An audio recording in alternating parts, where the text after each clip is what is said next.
Hello everyone, welcome back to the channel. Today I'm bringing you yet another one of my brand new comics hauls. This is the series that I put out every single Wednesday whenever I head down to my local comic shop and pick up all of the new books that I'm going to be getting this week. So we have got quite a stack. The bag is back and it's very full today. These big weeks like these should never happen. This is by far the biggest week of comics that I've had since I started this comic haul series at the beginning of the year. So let's pull these out of the bag as usual. You can see what a big stack we have here. We have 13 different issues, 10 from Marvel, 2 from Image, and 1 from Boom Studios. So now that we've got these comics out of the bag, let's get this bag out of the way. Alright, now that that's over with, let's get right into these books. So we'll start off with my 10 different issues from Marvel this week. That's ridiculous. I got like the vast majority of the issues that they actually put out. Just happened to be that a bunch of issues this week that had been pushed back from their deadlines and all that have just coalesced into this one big week for me, and it's really exciting to have a week like this. But like I was saying, first up we've got an absolute banger issue. This one has been the one we've been waiting for so long. Venom number 35, but it's legacy numbering, issue number 200, meaning that there have been 200 issues of Venom throughout all of the different runs if you add them all up.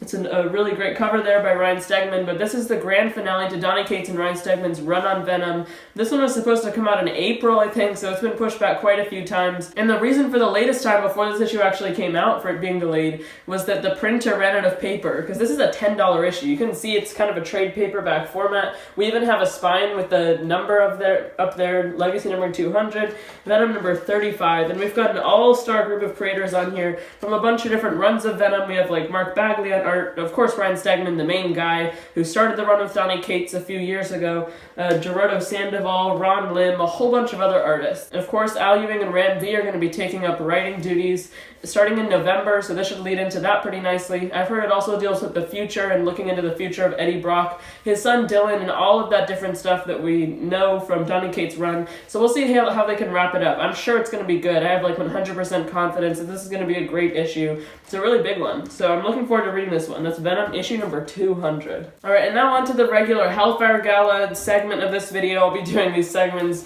through all of June, of course, while Hellfire Gala is coming out. There's 3 different issues this week, so I'll try to breeze through them pretty quickly. But the first one, I'm going through these in order of the order you're supposed to read them in the checklist. First one we've got here is Planet Size X-Men number 1. Arguably the most anticipated and most important issue of Hellfire Gala. It's one of the ones highlighted in red in the checklist, meaning that it's one of the most important ones that you actually need to read to understand the future of Krakoa and all of the X-Men announcements. They're going to be happening in this one night of the Hellfire Gala. So we've got some big stuff coming up for the Hellfire Gala. How are we going to make this happen? Well, I thought the most important announcements could happen in an extra one-shot. We love doing those. What would it be called? I hadn't thought about that. I've got some great ideas. We just don't want to hear them. Well, we did those giant-size X-Men issues a while back. What if we went bigger? Oh, you mean there'd be more pages? No, I mean the title would be giant-size something, like planet-size X-Men. But how about country-size X-Men?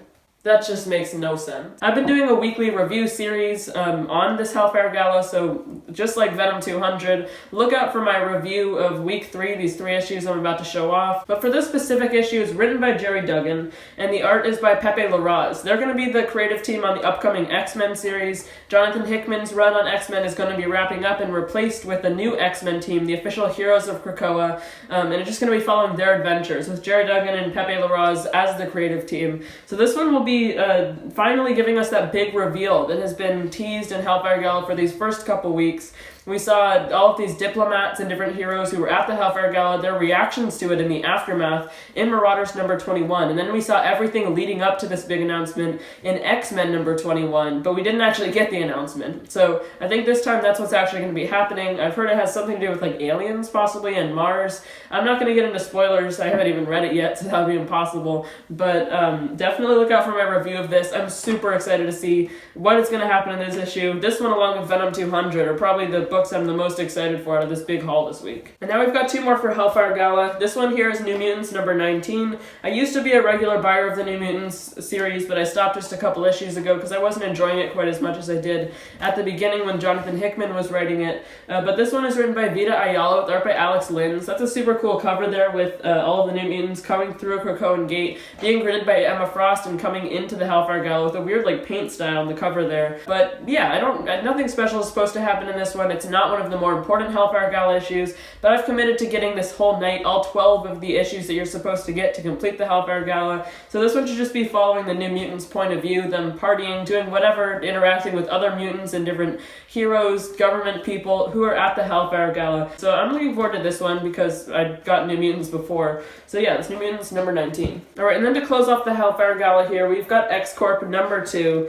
If I'm being completely honest, this is probably the issue that I'm the least looking forward to this week, because that first issue got not very good reviews. I heard some people saying not great things about it, which is to be expected because this is the business side of X-Men. You'd never think they'd publish a comic about business and corporation, but that's a big aspect of Krakoa ever since everything was revamped in House of X and Powers of 10. They've been selling these life-saving drugs to different countries. If the countries, pay them a sum of money and continue to pay that money, they can cure diseases like cancer and different things like that. So X-Corp has to deal with that, I think, mostly, but we'll see how this can tie into Hellfire Gala. I'm only getting this issue for sure. I'm not going to be continuing with this, but we'll see what it's all about. That's X-Corp issue number 2. And then we've got another, basically, event issue from Marvel this week. This is Infinite Destinies Captain America number 1. This one is part of Marvel's plan for the future of the Infinity Stones. Basically, they're rolling out this Infinite Destinies event over the span of 8 different annuals across different Marvel series, different corners of the Marvel Universe.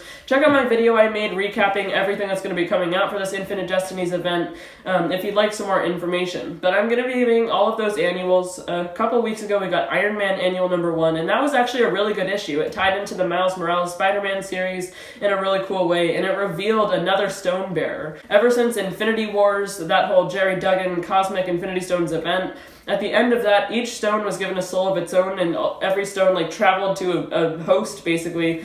So this is one on the cover here. I think his name is Overtime. It's, some of these characters, you get their names mixed up. He's in possession of the Time Stone. So we'll see how Captain America actually ties into this. It's written by Jerry Duggan, which makes sense because he was the one that created this Overtime character in the first place.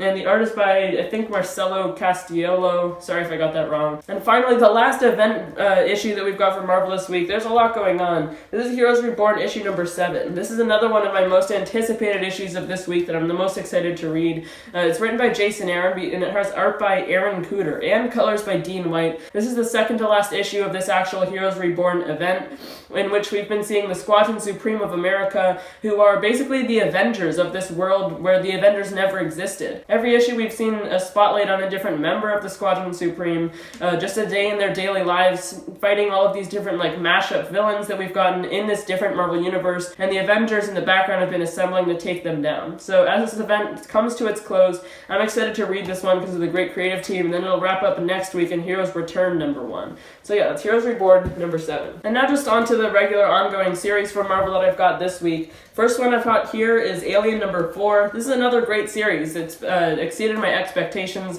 I'm not a huge Alien fan. I only saw the first one so that I could get caught up on what Alien is even about, so that I could read this series. The main character we have on the cover here, I think his name is Gabriel Cruz. He's a retired worker for the Weyland-Yutani Corporation. They're the ones responsible for bringing these xenomorphs onto that ship in the first place in the Alien movie. And his son is part of an anti-Weyland-Yutani group, this extremist terrorist group who wanted to blow up the main station, which is called the Epsilon Station. So they went onto the station, but it ended up being a disaster. They unleashed all of these baby xenomorphs and other test subjects that were being tested on in top secret in this laboratory on the ship. And since then, these xenomorphs have become loose on the station, and Gabriel Cruz, along with a couple of other workers for Weyland-Yutani, have been sent to try to find his son once again. So I can't wait to see where this goes. Alien has been great so far. I definitely recommend it. That's Alien number 4. Alright, and next up, this is another one that I'm really looking forward to. Another great series from Marvel, Fantastic Four number 33. This wasn't my very favorite series up until a couple issues ago. They've been absolutely killing it on this. I don't know what it even is. I think it's a good lighthearted book, but there's some big important stuff going on. You can see here, it's The Bride of Doom Part 2 in this issue. This one is written by Dan Slott, as usual. The art is by R.B. Silva and Luca Maresca. So the creative team, I think, is also a great aspect of this series. Dan Slott's writing has been phenomenal on it for the most part. And then R.B. Silva, fresh off of Powers of 10 and some other stuff that he did before this, has been doing some really good pencils on on this series. And this Bride of Doom story arc that we've gotten for these last couple issues has been following Dr. Doom, who recently proposed to Victorious, who's like his second in command, and is part of the Fantastic Four 60th anniversary. So that's Fantastic Four number 34. And then we've got Miles Morales' Spider-Man Clone Saga, issue number 27. This is, I think, the third issue of this Clone Saga story arc that we've got going on. There's a scary cover there, with one half being the actual Miles, one half being his creepy, smiling clone. It's written by Saladin Ahmed with art by Carmen Carnero. That's a pretty killer creative team. They've been doing a good job on the issues of Miles that they've done together. And yeah, we've seen these clones who have emerged out of this experimentation that was done on Miles way back at the beginning of the series. They got some of his DNA, so they've been able to make these like sort of warped clones. Some of them can like shape their body in different ways, kind of like Mr. Fantastic. So they're not really perfect humans. There's something wrong with them, but they also have some extra abilities that Miles doesn't have. So he teamed up with Peter Parker in the last issue to try to confront these clones. I think there's 3 of them in total, but it's pretty good so far. This is another really great series from Marvel that I'm not sure that many people are getting. I for sure recommend it. That's Miles Morales' Spider-Man, number 27. And then the final issue that I've got from Marvel out of those literally 10 issues that I bought this week, this is the Mighty Valkyries issue number 3. So this is just a mini-series. This is number 3 of 5. But the main story is written by Torn Grunbeck and Jason Aaron, with art by Mattia de Ulis. The art has been really photorealistic and pretty cool on this series so far. That's probably been my favorite part, and the plot is pretty understandable, but there is a lot going on. I think that's something that I've noticed with these Valkyrie issues most recently with this series, and that King in Black mini-series that we had a little while back. There's just a lot going on. It's still understandable, but it's a little bit too much for me. So that's the Mighty Valkyries, number 3. And now on to Image Comics. I've got 2 different issues from them this week. So first up here, I've got Time Before Time, number 2. This is one that I'm really excited for. I did a single issue review of the first issue. Check that out if you haven't already. But I think I gave it a 10 out of 10 in that video. That first issue was just phenomenal. I didn't think I would like it because when I peeked inside at the art, it looked really like cartoonish, 2D, not really my thing. But the art flowed with the story in a really cool way because I didn't feel like I had to keep on looking at the art after every panel because it's not like super spectacular or anything. I just felt like it was a smooth read. I could just keep on reading through without having to stop every panel and like appreciate the art. So I cannot wait to read this one. It's a time travel series involving this like post-apocalyptic future and this corporation that can bring people back to the past to live out a happy life. So yeah, I'm really excited for this one. That's Time Before Time, number 2. And then my last issue I've got from Image Comics this week is Radiant Black, number 5. We got a really big revelation at the end of last issue. Just a big twist involving who is actually Radiant Black, the identity of our main superhero here, and a surprising death. So I don't know if that person that died is going to stay dead, if this new Radiant Black is going to keep on being Radiant Black. I'll try not to spoil it too much if you haven't read issue 4, but if you haven't been reading this series, you gotta hop on it. It was like okay in my opinion, but a pretty decent series up until that last panel of issue 4. That was just such a crazy, shocking twist. So I can't wait to see how they carry that out this issue. This is the last issue of this actual story arc. It's written by Kyle Higgins. It's art by Eduardo Ferrigado, Marcelo Costa, and Natalia Marquise. And finally, one issue from Boom Studios this week. This is another one that some people have been looking forward to for a while. Berserker number 3. This one comes out pretty infrequently. I think it's been at least like a month and a half, maybe 2 months since the last issue came out. And in the description of this one, it says that this is going to be the origin of B, our main character, this basically immortal man who has been working with the United States government to take out different like leaders, different people from different countries, basically just follow their orders. And we did get kind of an origin last issue, so I was confused by this, but last issue was really just his childhood. The explanation of how he even came to be. It seems that he's the workings of some sort of god that bestowed him upon this town in order for him to protect them from the raiders of the other town.